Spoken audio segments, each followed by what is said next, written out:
हजरत मुआज़ बिन जबल रज़ियल्लाहु अन्हु फरमाते हैं कि मैंने आपसे अर्ज़ किया या रसूलुल्लाह सल्लल्लाहु अलैहि वसल्लम यौम युनफ़ख़ु फ़िस्सूर फ़तअतूना अफ़वाजा का मतलब क्या है। इस सवाल से आप सल्लल्लाहु अलैहि वसल्लम इस कदर रोए हैं कि आंसू से कपड़े तर हो गए और फरमाया ए मुआज़ तुमने बहुत बड़ी चीज का सवाल किया। सुनो, मेरी उम्मत हश्र के मैदान में 12 किस्मों में तकसीम होगी। पहले किस्म वो लोग होंगे जो कब्र से उठेंगे, उनके हाथ पैर ना होंगे। ये वो लोग होंगे जो दुनिया में पड़ोसी को सताते थे। दूसरी किस्म ऐसे लोग होंगे जिनकी शक्ल खंजीर जैसी होगी। ये वो लोग होंगे जो नमाज में सुस्ती और गफलत करते थे। तीसरी किस्म ऐसे लोग होंगे जिनकी पेट पहाड़ों की तरह होंगी, उनमें सांप और बिच्छू भरे हुए होंगे।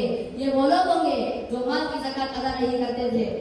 चौथी किस्म वो लोग होंगे जिनके मुंह में खून जारी होगा, जो अल्लाह के अहद व पैमान